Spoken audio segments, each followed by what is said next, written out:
My sister ruined my vacation, so I ruined her life. Hi, my name is Gavin and I am a 23-year-old male. One day when I was 9, I went to vacation to Bali. At the time, I am the oldest child and my sister was 3 at the time, about to turn 4 because I was 9. I was getting an allowance for doing chores. I got an allowance of $9 per week and I was very grateful for that. My sister's allowance $33 per week and she didn't have to do chores. My sister is in special needs and I still do think it is cruel to ruin somebody's life in special needs. My mom's sister and I went jet skiing. My mom went alone, me and my sister were on the other jet ski. My sister wanted to drive, but I was the only one allowed to because I had to rent out the jet ski myself with my allowance money. And if the police found out that a 3-year-old was driving a jet ski, they would not be too happy. My sister's name is Macy. I say I'm sorry, but you're too young to drive and this jet ski is filled out to me. She starts having a raging fit, punching me in the back, punching me in the head and threatening to throw me off, take over the jet ski and crash it and then blame it on me because I purposely fell off for fun. You want to know what my mom did? She told my dad to fly to Bali, pick me up and take me back, where I would sleep on a 55-year-old couch in the basement for 2 weeks while they were gone for the rest of summer vacation. Fast forward until it was my 13th birthday. My parents didn't get me any presents as usual, but I invited everyone in all of my 6 classes, all the kids in the neighborhood, and all of my family members. The house was packed. The frown on my mom and dad's face made me feel so good for some reason.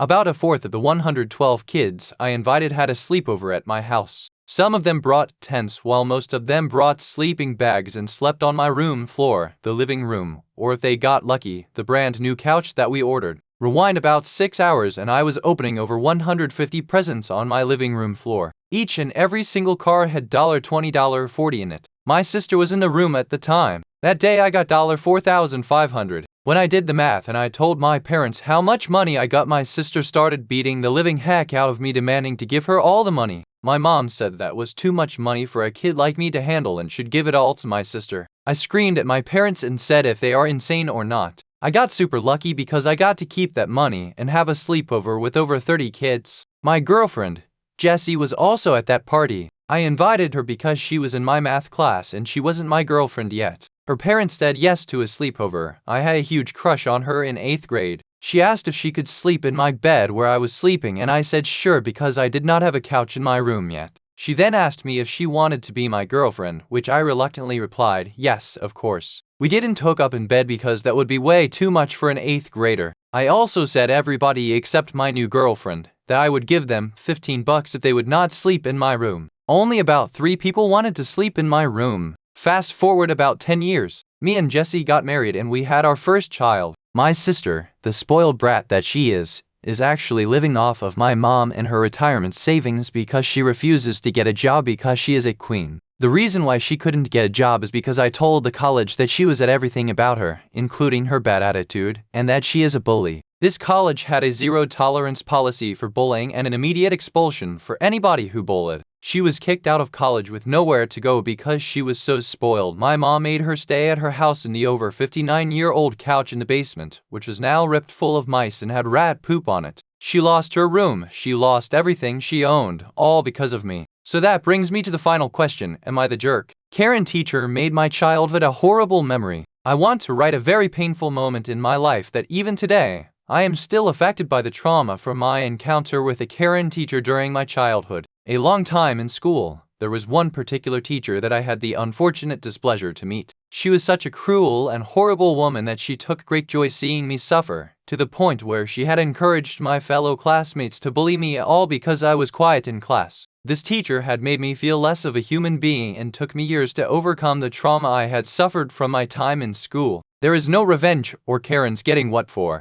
This moment of my life didn't have that typical type of ending where Karen got fired. The only way I got away from Karen was by moving on to the next grade. Sorry to those expecting Lady Karma to swoop in to save the day. Back when I was 6 years of age in 1998, I was attending school for the very first time, where I was starting the 1st grade. I remember it was very daunting time for me, which made me quiet as a field mouse. As per normal, I remember my parents took me to school and this is when I was introduced to my very first school teacher. I remember her vividly and her face. You don't forget a she-beast Karen when you see one. As you would imagine, things started out normal and Karen kept up the nice act up until my parents left. Her charming face turned to a stern look and she would constantly sneer at any student that looked at her funny. Suddenly, her attention was fixated upon me because I was a rather quiet kid back then. This was merely because meeting new people would scare me. In her mind, she must have concluded some self-delusional thought that she must have assumed that I was some troublemaker, thinking that I was planning to cause her great harm, and that gave her the entitlement to harshly scold and humiliate me in front of the whole class.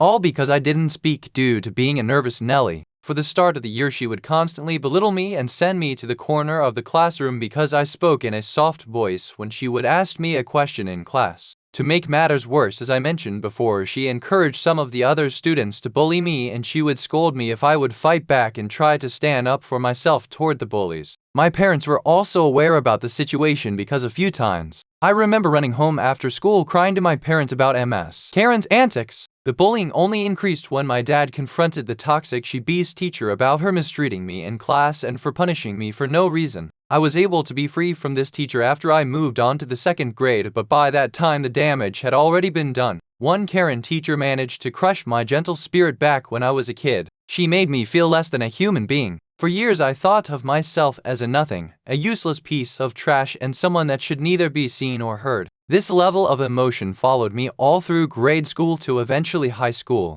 After graduating high school, I managed to escape those thoughts when I got into college. I honestly don't know what happened to Ms. Karen, but all I can say now, hell is missing one demon, and I hope they get her back when she snuffs at you, probably thinking that I am being petty. Because I still holding a grudge against this teacher even now as an adult, but because of her treatment and the trauma she inflicted upon me back in my childhood. This caused me to commit acts of self-harm and violent behavior as I grew older, especially in high school. There were some dark times in my life where I thought committing suicide was my only salvation. That is why I hope Ms. Karen rots in the lake of fire in hell one day, and I hope she burns.